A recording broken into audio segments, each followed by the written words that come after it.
what Donald Trump posted moments ago. He's talking about the Iran's new regime president is asking for a ceasefire, is asking Donald Trump and his administration for a ceasefire, which was rejected by the Iranian government. So far, I've seen in the Persian media. And even in the latest interview that the Iranian foreign minister yesterday had on Al Jazeera, here is what the Iranian foreign minister said. Is currently ongoing, but your point is correct. We have no good experience of negotiating with the United States. In the past, we negotiated and reached an agreement, only for the United States to withdraw from it for no reason. Twice more, this year and last year, we negotiated, and the result was their assault and attack. There is no trust that negotiation with the United States can lead to results. Trust is at zero. Every time they present a proposal for negotiation, the first issue we must examine is how honest they are, and we see none. There is no trust, and to build trust, major steps must be taken. Whether the Islamic Republic decides to do so or not is another matter. But in response to any proposal, the issue is how much trust exists. At present, no trust exists. Yeah. It seems, Scott, the day Donald Trump going to talk, going to address the nation, he's basically focused on the war in the Middle East between Iran and the United States. It's so much amazing that Israel is in the background. He's not anymore on the front line. And what is your understanding of the new escalations? Because many people think that they may attack, they may try to invade Iran from the southern part in this weekend. What is your understanding of that? Have you ever done an invasion? No. I have. We're not going to invade anywhere, not with 10,000 troops. All right? We can do a raid. Maybe we can go in, do some things, get out, maybe. Might get away with it. But we're not invading anything. So this is a stupidity. People talking about an invasion have never done it. They don't know what it is. They don't know anything about the military. They don't know anything about war. They don't know anything about logistics. 2 Marine battalion landing teams. You could scare, Red Beach 1 and Red Beach 2. Yay, we went in. We advanced 500 meters. Then we have to stop. Now, where's the follow-on echelon? Oh, there isn't a follow-on echelon. So you're sort of stuck where you're at right now. Yeah. It's not a big beachhead now, is it? No. 500 Marines isn't a lot of Marines. There was like 4,000. Yeah, most of them are like logistics and air wingers, actual, boots on the ground, rifle companies. No. And so this is just stupid.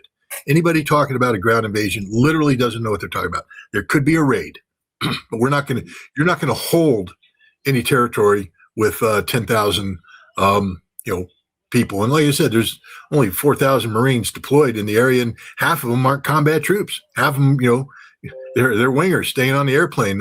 It seems they have more than 10,000. They're talking about 50,000 soldiers being in. How are you going to get 50,000 soldiers? Where do they come from? I don't know. They don't come from anywhere yet. They're not there. And again, they're not soldiers. We have a lot of airmen. Did you take a look at the guys that died in that first drone attack? Those aren't frontline combat troops. Those are fat reservists. I mean, I'm not picking on them. I'm sorry they're dead, but these weren't the tip of the spear. These aren't guys that you've been out there doing their push-ups, pull-ups, and running and hiking with 45-pound packs, 90-pound packs, 110-pound packs. Humping mortar rounds, base plates, and all. No, they don't know how to do that. They were sitting in a bunker and they got killed. The vast majority of the people in theater are just that: support troops, logistics troops. There's no combat troops. And the combat troops, they require sustainability. That means we got to have, let's just make it this very, very clear. We're making this up as we go along. We don't have a plan.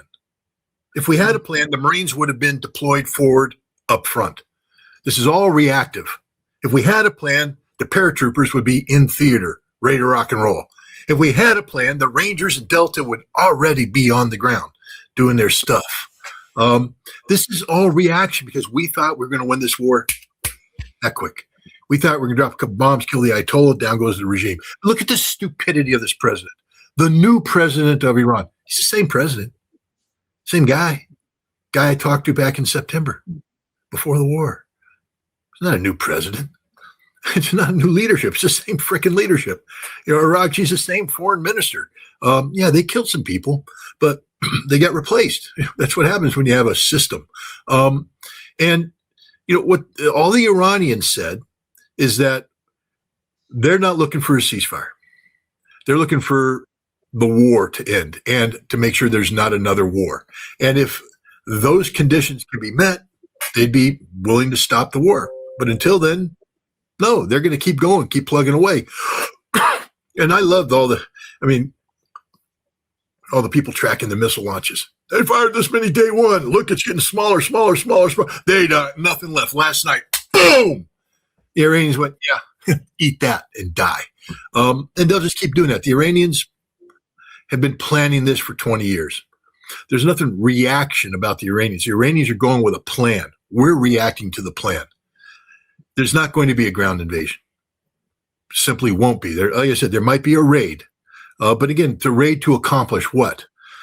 Having planned a major raid during the Iraq War, the Gulf War, and having defended it before the Commandant of the Marine Corps and a panel of 4- and 3-star generals, and having to answer a lot of questions as to what's the risk gain.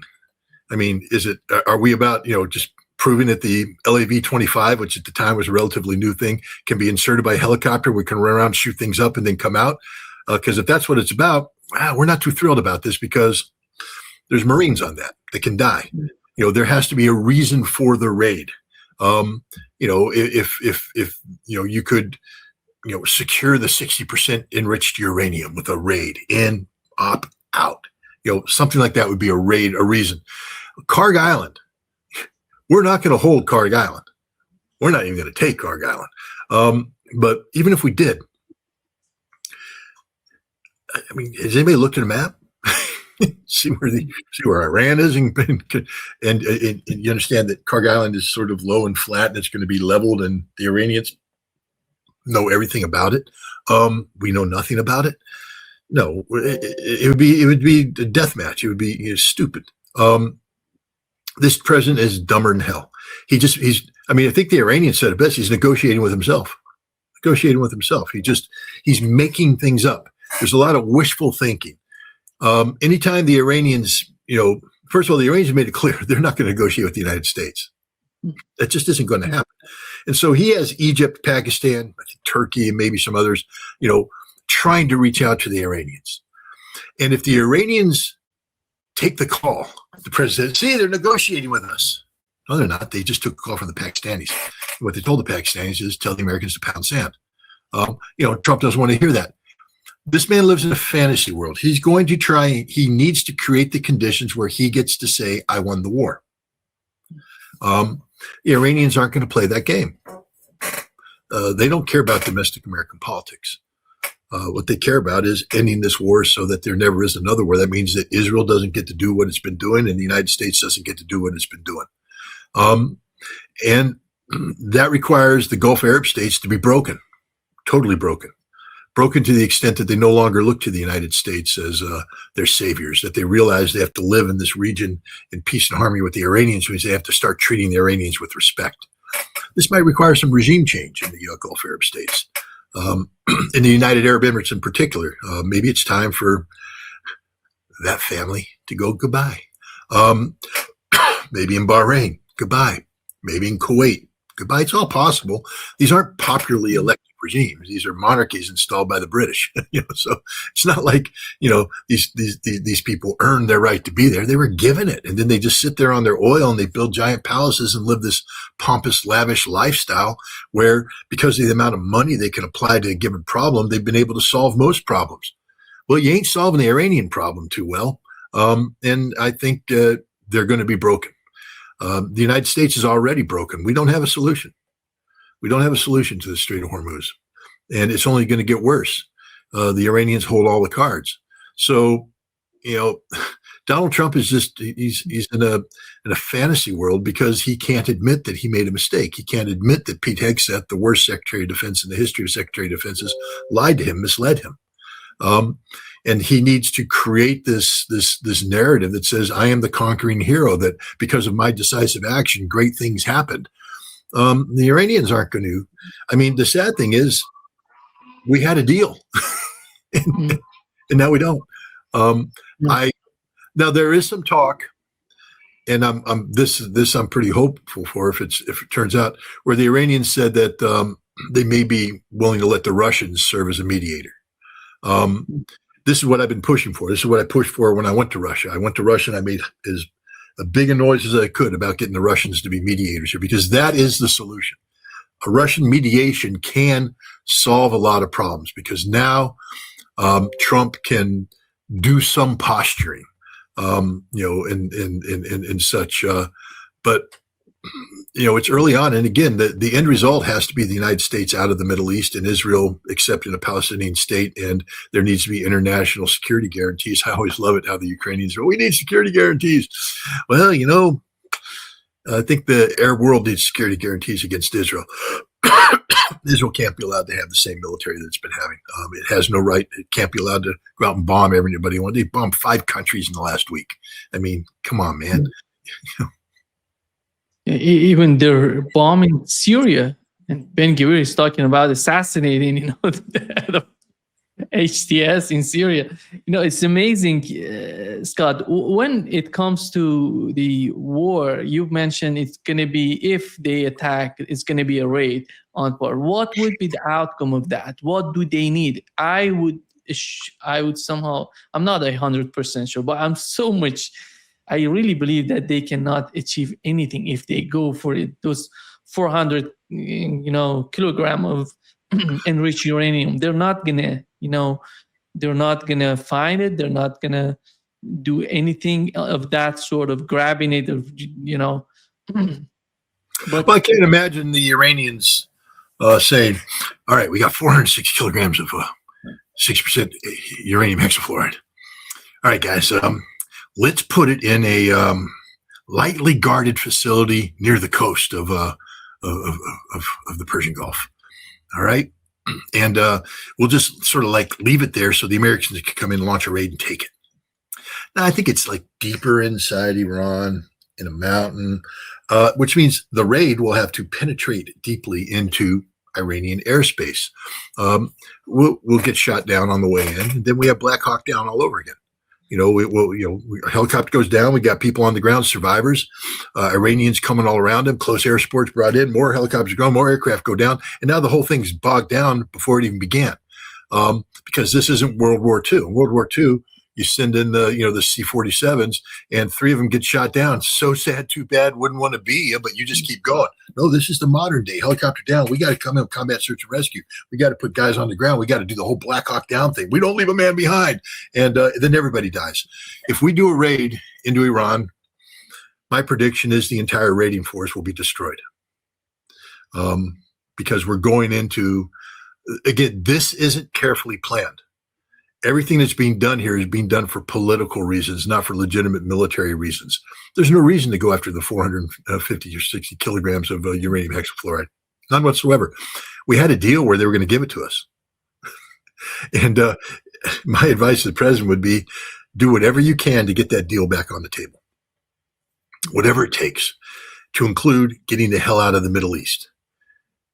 Tell the Iranians, we're going to get the hell out of the Middle East, but you got to turn over that 450 kilograms of uranium hexafluoride. Enriched 60% enriched, 60%. And this is where the Russians can come in. The Russians can do this stuff, lifting of sanctions and things of that nature. I think the Iranians would give it up. It's caused them nothing but trouble, caused them nothing but problems. And what I would tell the Iranians is, we'll leave the bases. And we'll work with the Israelis to, change behavior. But we need you to, that deal that was on the table, we need you to do that deal. You're closing the door forever on your potential of developing nuclear weapons. That's just the way it is. You're going to sign a deal that says you will never be able to build nuclear weapons. You will be permanently limited to 3.75% enriched uranium, carefully safeguarded, etc. That's it. And I think Iran would do it, but not with the Americans dictating. I don't think, Scott, I really don't think that they're going to do it. Well, those days are gone. In my opinion, those days are gone. You know, I don't you think have so. to understand what's going on in Iran right now. I know full well what's going on in Iran, and I know that the Iranian people have said they will rip the president apart if he negotiates with the United States. Okay, but now the Russians come in. And if the Russians sit down with you and go, okay, stupid people, because you are stupid right now, you're being destroyed. Yay, you're tough. You're really tough. We're really impressed. God, I'm so impressed how tough you are. But you say you care about your people. They're about to do permanent damage to your infrastructure. Permanent damage to your infrastructure. You will never recover from this, ever. All right? So now you can say there, oh God, we're the Shia. Ali, yay, we're so good. Karbala, Karbala, Karbala, Karbala. Wow, that's stupid. How about lifting sanctions? How about getting the sanctions lifted, getting you fully engaged? They don't want it anymore, Scott. The main problem. Of course they want it. They need it. Yeah, I know. No, but they don't need it. The priority is not the sanctions right now. The priority has changed because they're talking about Israel. Because they're talking about Israel. They know the sanction option. They know what's their priority about Israel. Yeah, Israel should be denuclearized. Should be what? Destroyed? Iran doesn't get to make that decision. Yeah, but Israel, right now, the problem is Israel, Scott. As long as Israel has nukes, these nuclear weapons. Iran is not, Lima, this is fantasy. This is cocaine sniffing fantasy. If you think Iran has the leverage to get Israel to give up its nuclear weapons like that, you're hiring a kite. You know how Israel will give up its nuclear weapons? On Iran.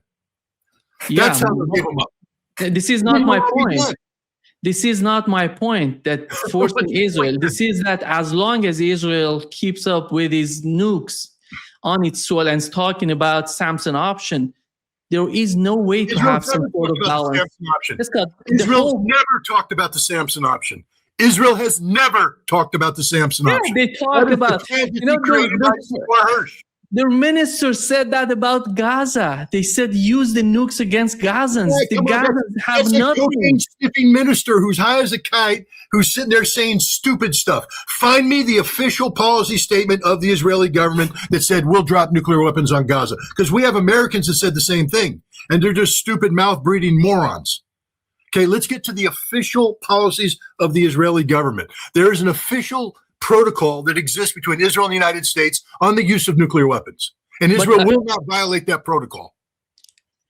I really don't think that Iran would accept. Then Iran dies. The worst thing has happened, Scott. No, the worst thing has not happened. Nothing. What else can they do? They want to use nuclear bombs? Go ahead and use it. And then what? How tough are you then with your dying of your radiation sickness? They're going to see what they have. They're going to see, Scott. I think they have to understand the Iranians are going to unveil their 3 15-kiloton nuclear weapons that they managed to scrape together. Yay! I'm saying I think that they know how to respond to that, because it's not my opinion, my personal opinion, because I talked with many of them when I was in Iran. I know the people. They said what? Decision makers or the people? I'm talking about decision makers. I'm not talking about. And you're telling me right now that the decision makers in Iran, won't go for, because first of all, what you're saying is it doesn't conform with the Iranian government's saying. The Iranian government is saying that if the United States leaves the Middle East and Israel, if there's behavioral checks and balances on Israel, they never once mentioned Israel's nuclear weapons as a precondition. That's your thing. They never mentioned it. And what I think the official policy is, Iran is keeping this level of enrichment. They're not going to give up the level of enrichment because they want to be prepared for Israel.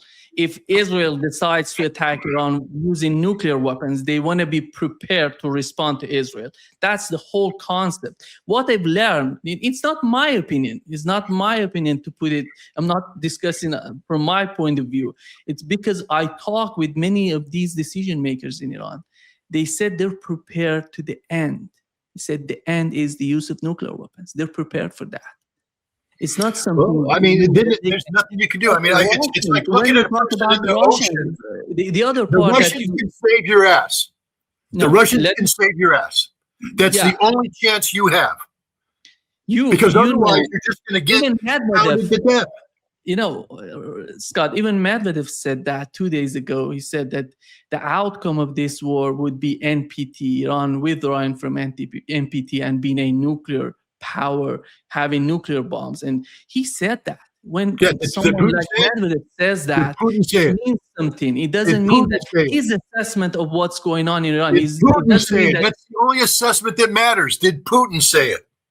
No.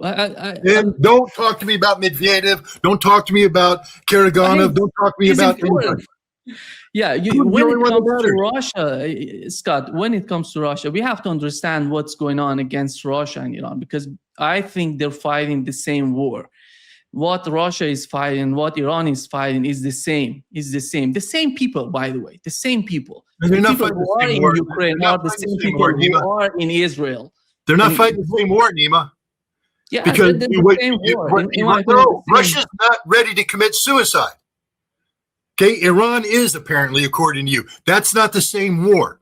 One is a rational approach towards achieving objectives that are laid out, the Russian approach, ending the war. I'd hope that Iran would be on that course too. But if Iran is saying we're willing to die and commit suicide, because Iranian suicide means the destruction of the global economy. And Russia's not about that. I can guarantee you Russia's not about that. Russia's not looking to die with Iran. They're not willing to hold their hands and die with Iran. They're not there to wreck the whole economy. They're there the Russians are there to find a path to peace. That's the guaranteed.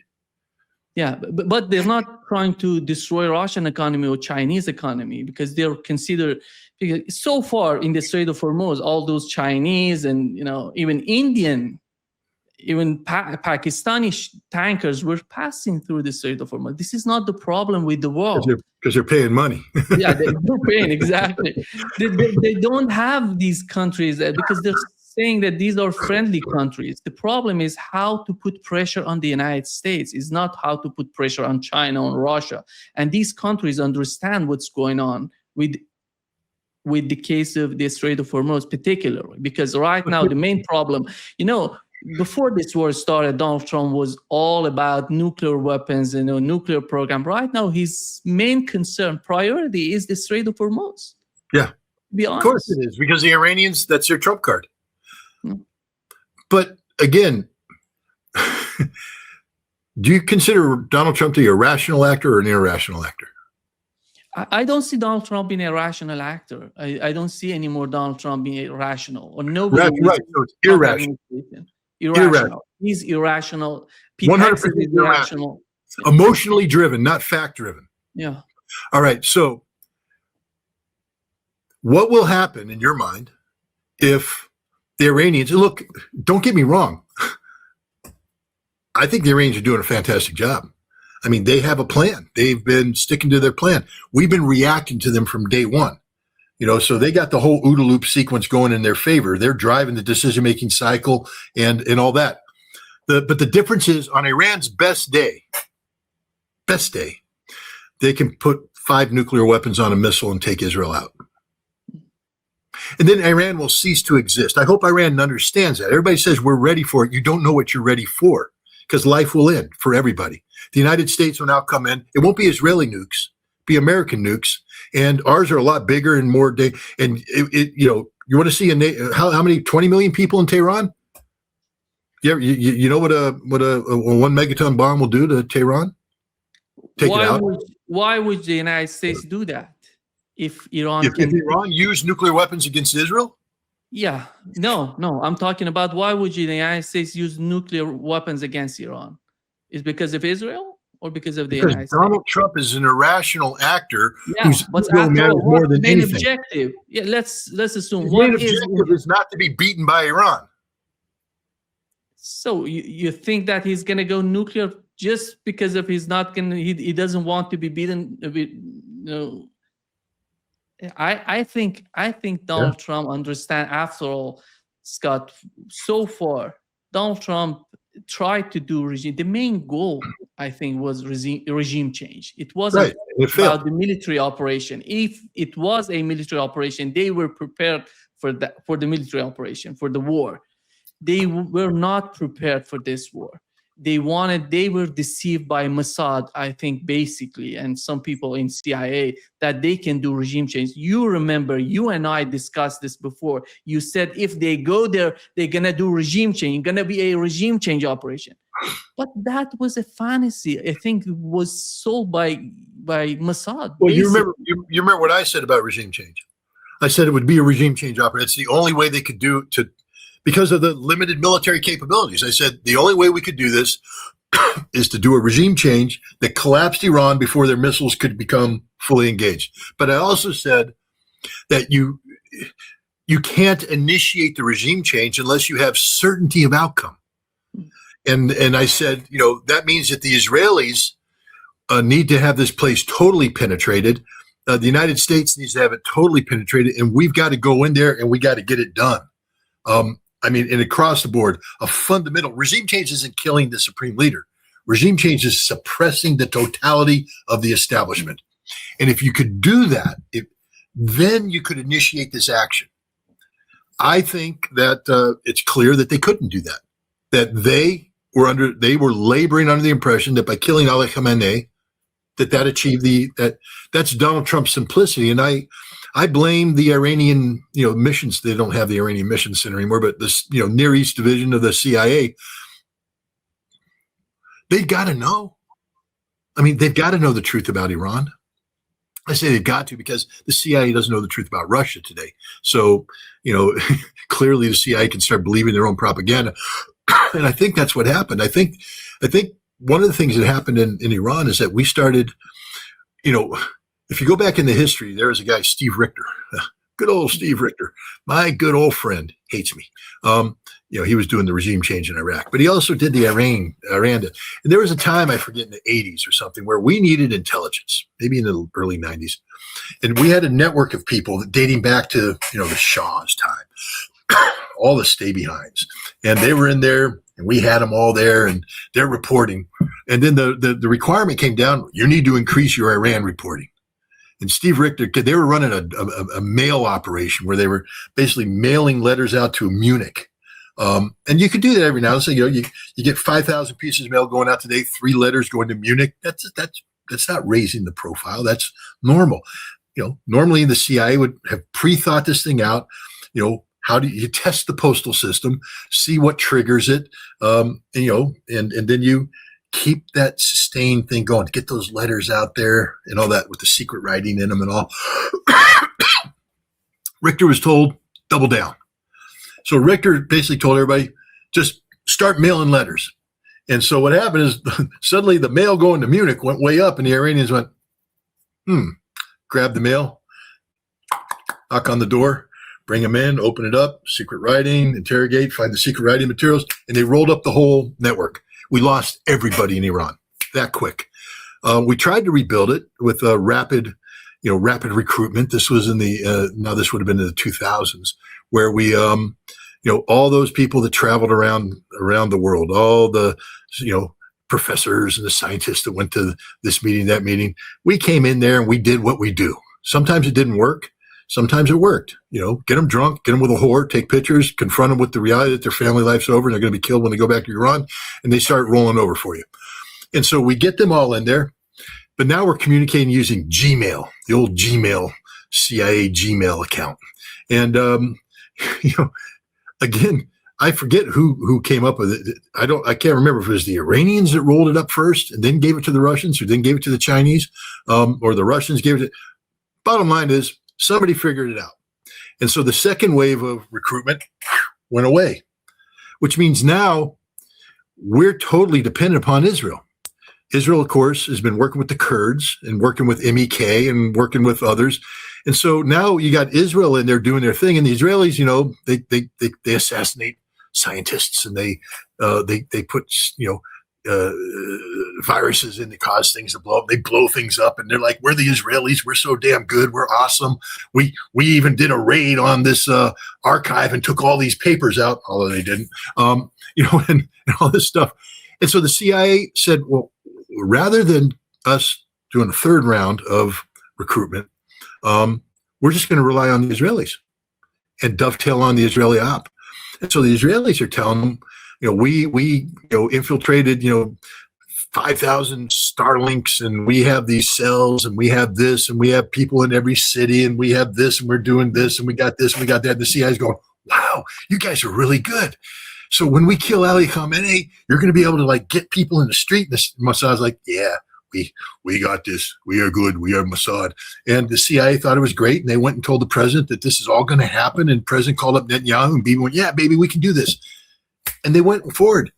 You never, ever, ever go to war based upon another country's intelligence. Never. Because that intelligence service doesn't work for you. And they're not working for your best interest. They're working for their government's best interest. And the Israelis have always wanted the United States to be doing what they're doing right now. This is an Israeli fantasy.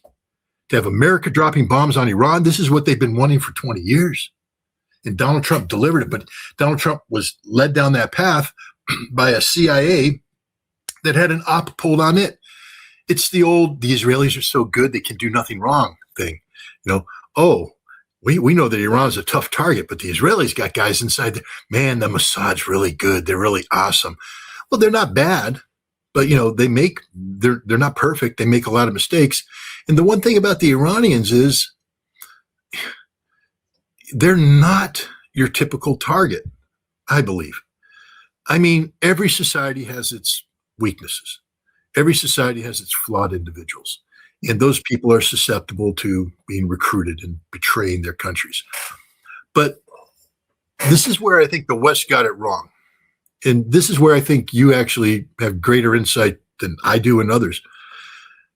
The Iranian people believe in the Islamic Republic. They may not think it's perfect. They would like a better life. They think they may even think that some of the Ayatollahs are corrupt and should be replaced. But the concept of an Islamic Republic, where religion is an important part of their daily lives, this is not fantasy to them. This is not imposed. This is what they want, and they have that. And then there's also the notion of Persian pride. I mean, we're talking about people who know their history, they know their culture, they know where they came from. And there's just a lot of pride in Iran that isn't going to be, they're not going to allow themselves to be sold out. So the notion that we could go in there and buy them off, the Venezuela solution, which is, that's the other thing, because Trump was told by the CIA, we can buy the entire Venezuelan leadership. And I think he was told that we can buy the entire Iranian leadership. That's, one of the interesting analytical failures is what we did with the Revolutionary Guard. You remember Rafsanjani at the end of the Iran-Iraq War, Rafsanjani looking to rebuild Iran, and also learning, politically, what do we do with the Revolutionary Guard? These radicals who are out there, we want to do all this stuff. He turned them on to business and got them into the business sector, and they began to run businesses. And we said that's corruption. Except they were actually doing good business. They were actually building things. They were actually producing things. They were actually making an energetic economy. But we called it corruption. And so we said that the Revolutionary Guard Command is all inherently corrupt. And when you have corrupt people, they can be bought off. Except they weren't corrupt. I mean, were there some examples of corruption? Sure. Money tempts everybody. But overall, the fact that the IRGC was heavily involved in Iran's economy is not a sign of societal failure. It's actually a sign of societal success. And it also further radicalized is the wrong word, but it further solidified the Islamic aspect. So you don't have secular businessmen out there. You have people who believe in the Islamic Republic doing business. It made it impossible to buy them off. Impossible to buy them off. we got Iran all wrong. I mean, you and I didn't. We got it right, I think. But the CIA, we being the United States, we got it all wrong. 110% wrong. We were so far off in terms of our assessments. And so we still don't understand what's going on there. Donald Trump's still not getting a qualified briefing. And nobody has the courage to go in front of him and tell him the truth. You know, you saw James Webb, former Secretary of the Navy under Ronald Reagan. His son is out there now saying things that on the surface looks like he's condemning the attack, and but he just keeps saying things like, the Iranian regime is, this, that, and the other thing. I'm like, no, that's not it, man. You got it wrong. And it seems people are impossible, that you can't say anything about Iran without saying, the murderous, thuggish Ayatollah regime. But it's not murderous and thuggish. They have a judiciary that's, we execute more people in America. I mean, we put more people in jail. Where's our murderous, thuggish justice system? The Iranians, they have stiff penalties for drug dealers. They have stiff penalties for adulterers, I guess. They have stiff penalty for traitors. Is it the justice system that I would want? I don't know. I don't live in Iran. I don't know what the problem. What would happen if you didn't have stiff drug penalties? Would Iran suddenly find a thriving narcotic black market where people are getting high in tea shops around the country and sinking society from within? So maybe you have to deter that because you live in a neighborhood where Afghanistan's producing opium and shipping it through, trying to get into other markets. Maybe you need that kind of deterrence. Adultery, if you're an Islamic republic and your moral values, family values are the cornerstone of what holds your society together, adultery is probably frowned upon. It's seen as, if you allow adultery to take place, then your society will be, again, undermined from within and collapse from within, because it's what makes the Islamic Republic strong is, Shia faith, and the Shia faith is built around family. I mean, I got lectured by the Chechens about this, and, they're not Shia, they're Sunni, they're Sufi, but again, their whole concept of family and the role that Sufi is so close, by the way. Sufi is so close to Shia. I know, that's most mystical. I had a long talk. I got to meet the Grand Mufti of Chechnya and have a long conversation with him, and fascinating conversation. And I talked to him about the role that Chechnya could play. The Chechens are, they had a big parade the other day, and they're like, you invaded Iran, we're coming in. We're coming in to fight on the side of Iran. The, Sufi Chechens coming in to fight with the Iranians. But the point, we don't understand these things. We're so ignorant. We've allowed Islamophobia to corrupt our minds to where the only model we can see is Wahhabism, which is sort of a Western invention to begin with. Salafism is a Western perversion of, traditional stuff. We can go back to what was it? I can't remember the name of the guy who defeated the Mongols, back in Syria. Began with a T, Tarmiya or something like that. But he defeated the Mongols and then tried to take over and say that he was the guy, but he was quickly pushed to the side, and that got pushed, and then this sort of became the beginning of Wahhabism. But the British allowed Wahhabism to flourish and be exported. The point is, we don't know Iran at all. And so therefore, I will say this, I get a little angry, but I don't know Iran. So you may be right, 100% right about your percent. You were in Iran, you know the language and all this stuff. I think you're making a mistake if you think that Russia and Iran have the same objectives. They don't. No, they don't have. I don't think so. Russia's objectives are about for Russia. Yeah, exactly. But Russia's objectives also include two major things: Iran being an integral part of BRICS, and the north-south economic corridor for Russia to get from St. Peter's down to Chabahar, and all that. And so for that to happen, Russia needs Iran to survive this war. And Russia needs this war to end permanently. Yes. No, this is why I think the Russians are the best mediators, because the Russians understand what the Iranians want. Permanent, and they don't want this war to begin. They don't want Israel to be dropping bombs this time next year, or this time in 5 years. They don't want American forces back in the Middle East causing problems. When this war ends, done, finished, and then Iran can operate, with the economy being number one in their mind, how to, get into that Eurasian Economic Union and how to make BRICS flourish. Could you imagine how strong BRICS would be if the Iranian economic potential was unleashed? I mean, for all the idiots blowing up Iranian steel mills, they just don't use their brains. Do you know how quickly China is going to come rolling into Iran to help rebuild these steel mills when the war ends? Iran has huge economic potential, and if the sanctions can be lifted and normalization of economic relations, Iran will do to the Gulf Arab states what Russia did to Europe, I believe. I don't see the Iranians, saying Dubai is the place we want to put our money. I don't see that happening. I see the Iranians saying Gulf Arab states, you're sunk. We will have nothing. We're going to become the economic. It depends on them. I think it depends on them because after all, when you talk about the leadership in the Arab states, in the Persian Gulf, it's different from the people in these countries. Iran considers the difference between the two. That's why I don't know if they change their attitude toward what's going on against Iran. And instead of cooperating with Israel and the United States to attack Iran, choose a different path. As we are witnessing right now with Oman, with the case of Oman, we see something different. It's not the way that UAE is. So it's or Saudi Arabia. Remember, China came in and negotiated rapprochement. That turned out to be shallow. The Saudis can't be trusted. If I were the Iranians, I would never trust the Saudis ever again. And if I were the Iranians, I would never trust the UAE ever again. And if they're not careful, if this war goes on much longer, I think Iran's going to deal fatal blows to the UAE. You take out desalinization plants in the UAE and they're sunk.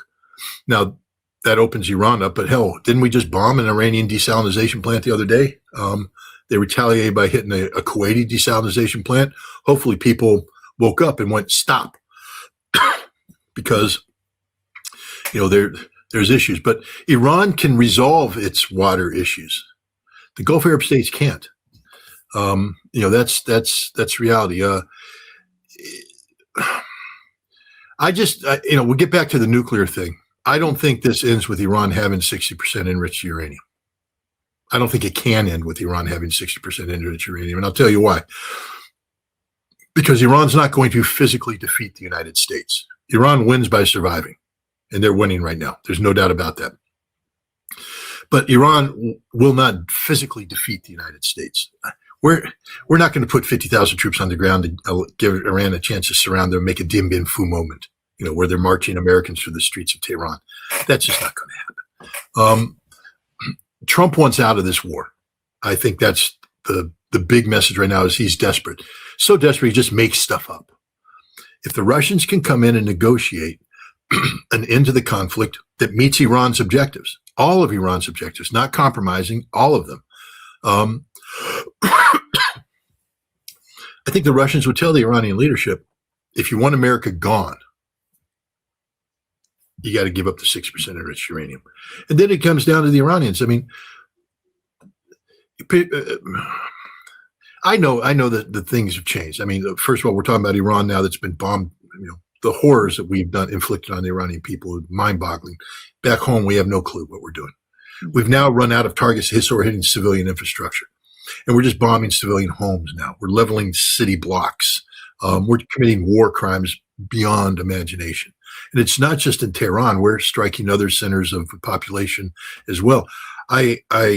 Shiraz, I'm just scared to death what we've done to the historical and cultural, treasures that were in Shiraz. Isfahan, again, what are we doing to these places? We Americans, we're going to celebrate our 250th anniversary. We're in there destroying things that have been around for thousands of years.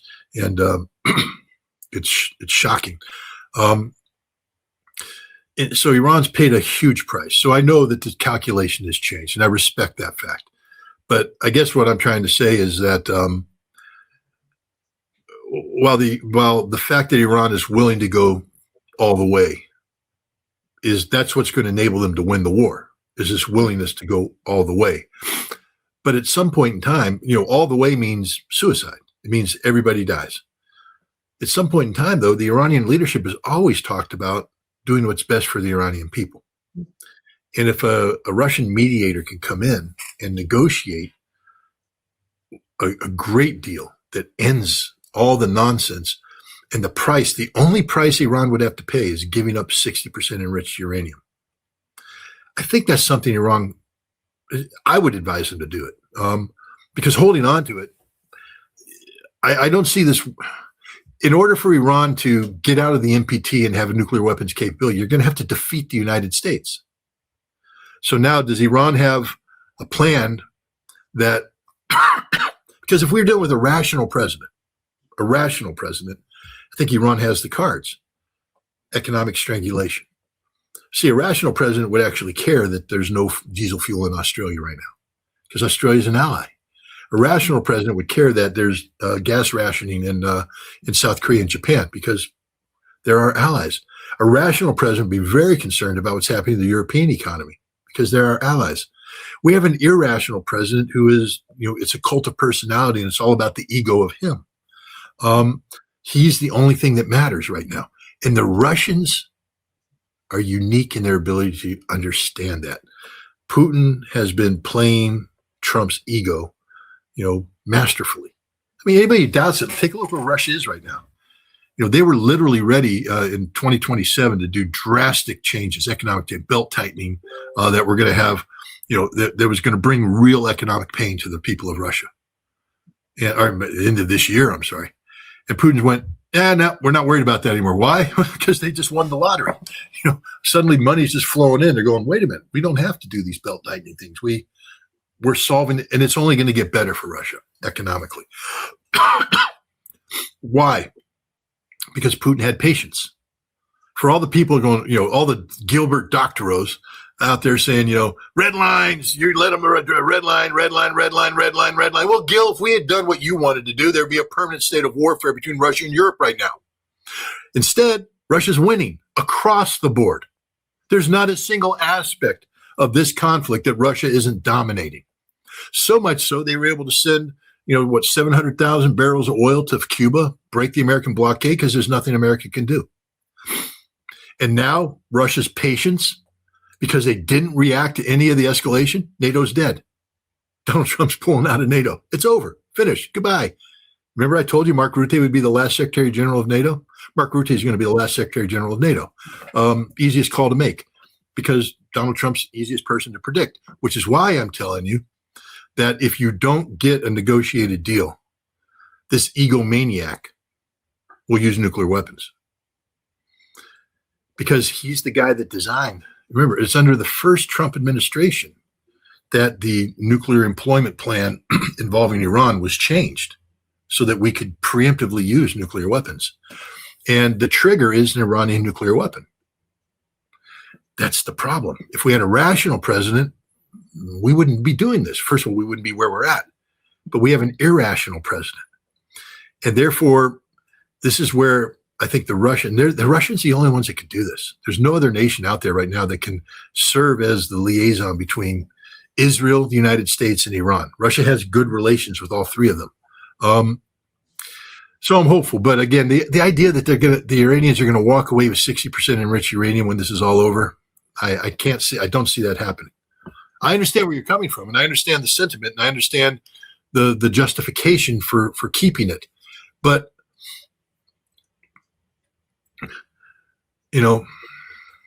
Ayatollah Khomeini. I think Scott, when you talk about what the Iran-Iraq war ended with the supreme leader saying, "I will drink this cup of poison to bring an end to this conflict."